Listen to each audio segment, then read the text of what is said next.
This young man called Layiwasabi is not funny to me, but I don't mean that in a bad way. He is by all means a fantastic skate maker. But I tell you, if all you see about him is comedy, you are missing a lot. But guess what? That is about to change for you once you stick around in this video, because I'm about to show you some of his top skates and break them down to you for you to see the hidden meaning behind some of these quotes and words that he uses. I promise you, you will not only be blown away, you are going to walk out of this video with remarkable life lessons in hand. So let's start right off with number 6. A man that don't like to spend money will spend money in a way that I don't like it. Yeah, congratulations. A man who doesn't like to spend money will spend money in a way he doesn't like it. Oh my goodness. Layiwasabi said this in a hilarious way in a skit in which he was convincing somebody to purchase an investment portfolio from him. Now, when you analyze that quote, you realize that at the heart of it, it is speaking about striking the right balance in life. Many times you realize that when you invest every ounce of your effort into a particular thing, just one thing, without any effort to strike a good balance, you will end up suffering huge consequences from that imbalance that you've created in your life. For example, there's a story of a Chinese man who took on numerous jobs at a time, depriving himself of good sleep, good food, and any healthy lifestyle at all, just because he wanted to save so much money from all the jobs he was making. But in the end, he ended up suffering cardiovascular diseases and many health consequences that ended up draining all his money and even took him into debt. He didn't like to spend money, so he spent money in a way he didn't like it. So in the same vein, we can expand on Layiwasabi's quote to say that if you don't like to eat well, you will later be forced to eat things that you would not like medicine. That is, if you don't pay close attention to how you eat and your diet, you will end up encountering a situation, which is the diseases that you acquire, that will make you eat things that you don't like. Another way we can say that is, if you don't like to rest well, you may be forced to rest in peace earlier than you are supposed to, which you will not like, right? So what can we learn from this? We need to strike the right balance. As important as it is to save, invest, and work hard, put in a lot of hours, we must not do these things at the expense of a healthy lifestyle. We have to strike that healthy balance in our lives. Now, this is different from making an excuse to be lazy or overspending money on unnecessary things. The point starts and stops at the fact that you have to make time to rest, recover, exercise, and remain healthy. Spend money on things that will help you keep in shape and keep going, so that you're not forced to pay the price bitterly by doing things that you will be forced to do that you would not like to do naturally. So that was number 6. Let's go to the video or quote that is sitting at number 5. I'm not the one that believes in school like that, because it's the same school that tell you that your skull is designed to protect your brain. You read straight and realize it's your brain used to protect your skull. You do anyhow, you see anyhow. Ha ha ha. Oh my goodness. Look, some of these quotes, when I watch them, I go back and rethink and have a rethink. I don't laugh, bro. Maybe I'll giggle at some points in the whole skit, but I'll just pause and reaffirm some things I believe in. Now it says, school teaches you that your skull is used to protect your brain. But you get to the street and realize that your brain is used to protect your skull. Now this is totally remarkable. Let me break it down for you. You see, the truth is that biology says that the skull, there are bones, not just the skull, there are bones that are designed to protect certain vital organs in the body. A great example is the rib cage. The rib cage protects the spleen, the heart, the lungs, and others. And the brain is also protected by the skull because it's hard, the cranium is hard. It protects the brain and shields it from external forces. That is all great. But in practice, when you are going about your day-to-day activities or even industrial activities, you never apply that part of the science, which is that the skull protects the brain. You actually have to wear helmets to protect your head, which means you are using your brain to now protect your skull. If you go to any factory, there are some points in a manufacturing plant that you do not go. I'm an engineer, so I know what I'm talking about. You don't go there without wearing a protective helmet. It is advised that as a motorist, you wear a helmet. Even during an earthquake, one of the things you are supposed to do if you are caught up in an earthquake is to find something to protect your head. In every instance, in practice, you're actually using your brain to protect your skull.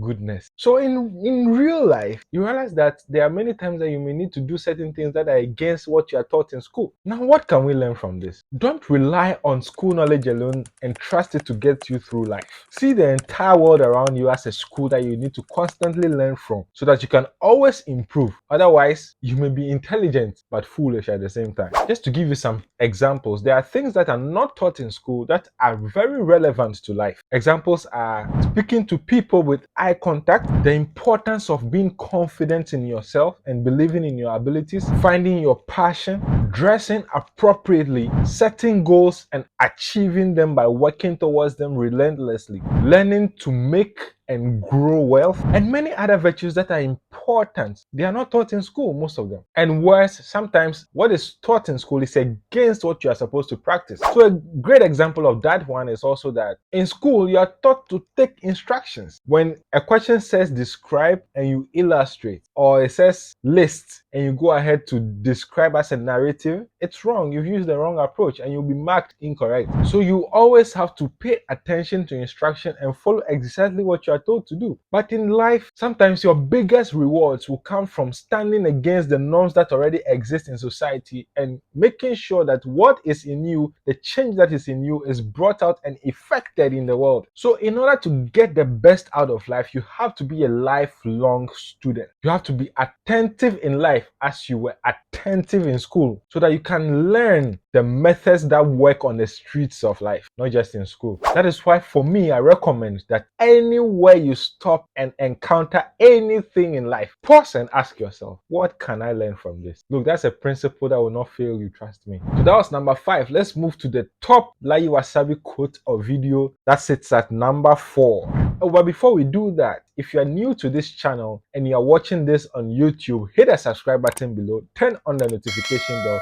so that whenever we post a new video, you are going to get notified. This is Eqay Inspire YouTube channel, and on this channel, what we do is extract crucial life lessons from important life stories. One of our flagship programs is Thrive in Africa podcast, where we sit face to face with people who are doing well in Africa and extract lessons from them to show you how you can also make it in Africa. Because we believe that we can only have a thriving Africa when people thrive in Africa. One of the Thrive in Africa videos we shot recently was an interview with Mr. Frank Kwesiboche, a fantastic young man in Ghana who started his business in 2019, and 5 years later in 2024 they are established in 5 different countries in Africa, making tens of thousands of dollars every single month. You can click the link around this video right now to watch that for yourself. And on Extraordinary People, one of the videos we shot recently was on Kwadwo Sheldon, his remarkable rise within the space of just a few years and what we can learn from his life story. You can also click the link around this video right now to watch that for yourself. Now back to the video and Layiwasabi top video and quote number 4. Now this particular one is an intriguing video of a father that was bitterly complaining that his child was not doing well in sports, in football specifically, but rather excelling in something useless like academics. Let me in your life hear you tell me that you want to study medicine. Is that what you want to do with your life? I'm paying all this money so that you can go to school to play. You say you want to study. What? You will come home, your school uniform will be neat. Academic performance, excellent. Is that the job of any father? Now, this is a very intelligent, insightful, and incredible way of sending this subtle message out there. And many people missed it from the comments I saw. But the truth is, Layiwasabi was saying in this video how many parents force their kids to follow the dream day that parents have for the children, while the children clearly show great abilities in other aspects of life. And he did this by flipping the script, because normally parents are concerned about academics and always complain that their children are engaging in other playful activities like football or crocheting or other skills apart from academics, when they might be excelling in those areas rather than the academics. So this was a brilliant way of painting that picture very clearly by flipping the script so that it becomes as odd as it actually looks, that we don't see when we force kids to do what we want them to do and not what they want to do in life. Now, what can we learn from this one? Parents have to learn to take the interests of their children into consideration when helping guide them on what to do in life. Now, I understand how tempting it can be for you to want your child to fulfill your unfulfilled dreams or to attain a certain height that you have dreamt for them to achieve. Personally, for my unborn children, I already have some standards and targets that I want them to reach in life, even at a very young age. But I have to understand that I cannot do that at the expense of what they are interested in or what true talents they've brought into this world.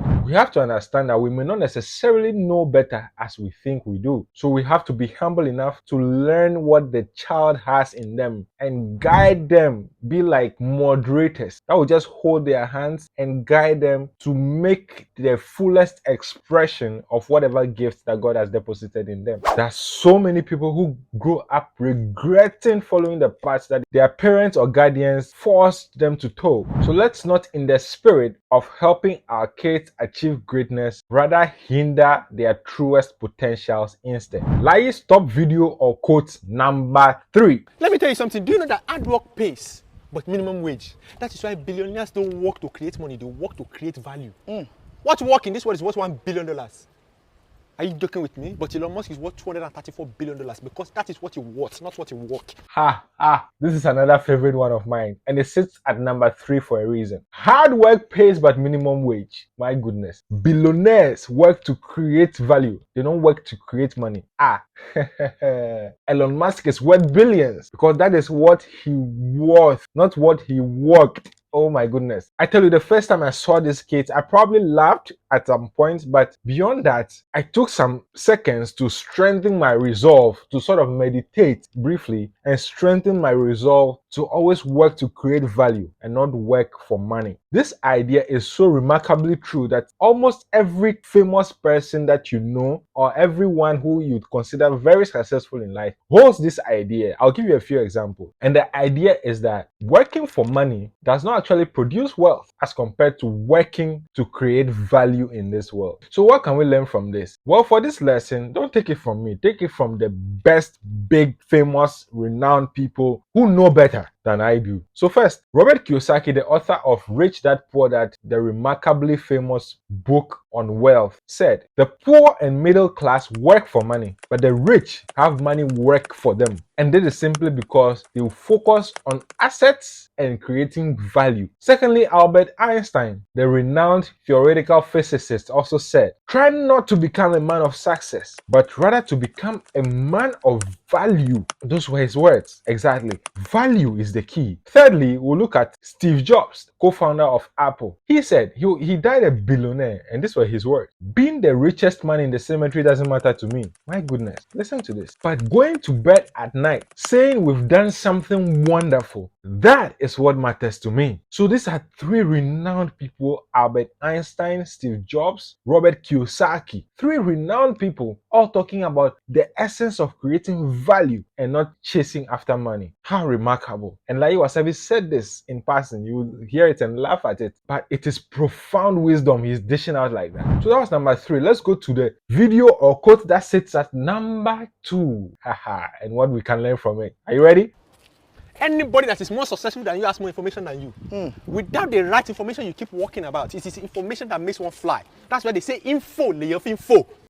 My God. Anyone who is more successful than you has more information than you. Without information, you will keep walking about. It is information that makes one fly. My goodness. This quote is not just for fun. It is truly a game changer. See, it is not for nothing that some people seem to live like God's favorite children, such that anything they touch seems to work. Yes, it's true that the grace of God can set people apart many times, but at times when you get close to these people to find out if they do anything special to warrant the kind of blessings that come their way, you'll be shocked to discover some remarkable principles or works of sacrifice that they put in that yields those results for them. I truly agree with this Layi quote with all my heart that look, when somebody seems to be performing better than you in something, it is very likely that they know something that you don't. They have some information that you do not have. But what can we learn from this? Look, it's important to remain humble and learn from the people who are making it or people who are ahead of you. I think there's a book titled Ego is the Enemy, and it all talks about how we let ego get in the way of our success many times. You have to remain humble and learn from the people who are far ahead of you. You will be amazed how quickly you can obtain some nuggets that can rapidly transform your life just like that. As Warren Buffett, a renowned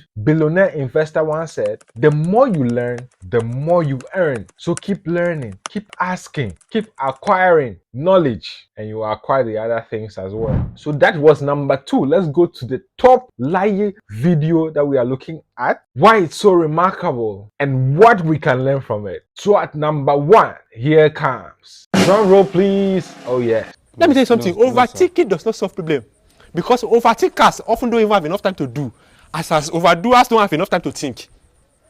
You want to analyze and strategize. May your analysis not lead to your paralysis. Overthinking does not solve problems. My goodness. Overthinkers don't have enough time to do, as overdoers don't have enough time to think. Analysis can lead to paralysis. Yeah, preaching. Charlie, see, I put this quote at number 1 because I realized that this might just be the number 1 reason that most people don't realize their truest potentials or don't chase the dreams they have in their minds that they know very well that they are capable of executing in life, because they fail to take the action towards that dream. Most people spend so much time worrying about their ideas and what could possibly go wrong or what other people are going to say, and never take real action to execute them. They analyze the situation so much that they get paralyzed at the end of the day. It is a real big tragedy. But what can we learn from this? You should learn to execute your ideas, and this is actually based on research. Whenever you feel like you are 40 to 70% ready, start taking action. Launch that business, purchase those products, buy the form to start your degree. Whatever action you need to take, whenever you feel that you are 40 to 70% ready, you are actually ready. If you wait any longer, you're actually wasting time, waiting for things to be perfect, and it will never be perfect. The right time doesn't ever come. You have to create it. As Napoleon Hill, the author of Think and Grow Rich, another famous book, said, don't wait, because the time will never be just right. So take action on that dream that you are procrastinating on, and take action quickly. So that is it. 6 remarkable Layiwasabi videos or quotes, and the hidden meanings behind those words that you can apply to your life and that can actually turn your life around. Until I see you again in our next video, which is already being prepared, remember that life always gives us episodes of chaos and peace. But after each episode, you should pause and ask yourself, what can I learn from this? Check the description.